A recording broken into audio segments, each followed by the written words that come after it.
Have you ever had trouble balancing your two lives, which is one of a YouTuber and one of a professor? Not really, because some people have hobbies like they go ride bikes Right. or they put boats in little bottles. My hobby is doing YouTube. Mm. Like it's not like no, I have my work hours and so my work hours are divided. No, like where some people like go and watch sports. Like people ask me like, what do you watch on Netflix? Nothing. I don't watch TV. I watch YouTube with my kids at 9:00 at night because he's like, I want to go to bed, but can we watch a sci show? I'm like, okay. Next thing I was like 10. I'm like, dude, you got to be in bed. And then because I never sleep. So for me, it's like, hey, why is to sleep good to sleep? I'll go work on a video. So I've never had that problem of one takes over the other.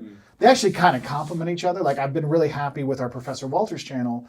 Like during COVID, we actually raised almost $2,000 for the Emergency Dean Fund here at the U of I. Just like we did it was like 16 hours straight of teaching, just teaching my course. Like not all, like a very abridged version of it, just to try to raise money because they were hurting for money at that time, and all these kids were trying to get sent home, and we didn't know what's going to go on. Like, hey, let's try to raise money, and it's allowed me to be able to help other people, and that's been cool. And so it was nice for me in terms of my students and how their education was. When COVID hit, we all went online. Instead of having me in my office, like looking my camera up my nose kind of view, I'm like, oh hey, excuse me. I actually had videos already set up. So like, oh, this week is global marketing.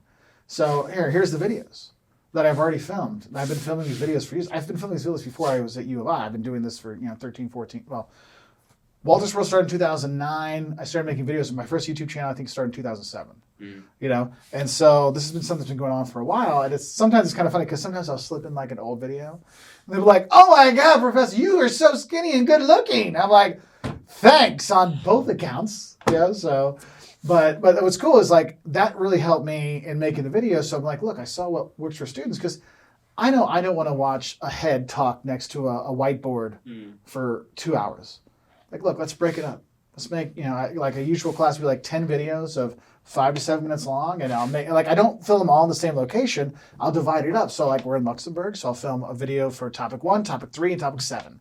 And then we're in Rwanda and I'll film a couple there, to like make it more interesting for them.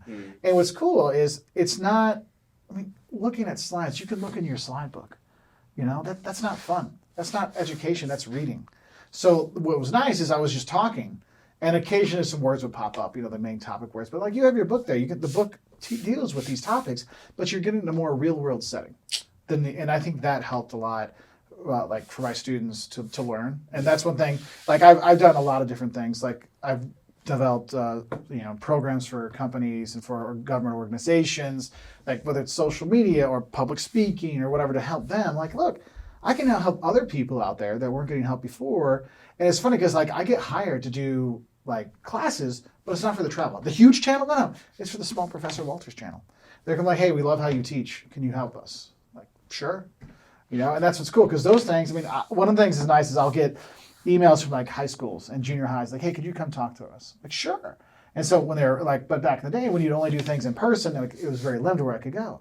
But once COVID hit, they're like, hey, could you be online? I'm like, sure. So I'm zooming to schools all over the country, all over the world. It's like, hey, it's kind of cool. And I was actually back in my hometown a couple months ago, and this lady came up and said, hey, thanks for talking to my class. I'm like, what? Like, I didn't even remember I actually talked to the high school or the junior high of my hometown because I'd done so many. I'm like, oh, yeah, cool. And I'm like, my mom's like, that's the junior high German teacher. I'm like, oh, cool, yeah. Oh, yeah. I don't know what the hell they're talking about. But it was kind of funny. So, yeah, no, it's nice because the democratization of education. Like I know Geese, that's one of our things, and the U of I's things, like democratization of education. Let's get more people learning. So me, like I want to help as many people learn as possible. So that's why whether you're learning about travel, whether you're learning about business or social media, food, we have all kinds of channels for all these things to help people learn and grow on their own. And that's, I think that's one of the things now we have so much information at our fingertips. You can grow on your own, but it's got to be you. Like you have to focus on it. Whereas before, like you have a rigid structure of a class. Now, if you want to learn on your own, you can, but you have to be the one that pushes yourself.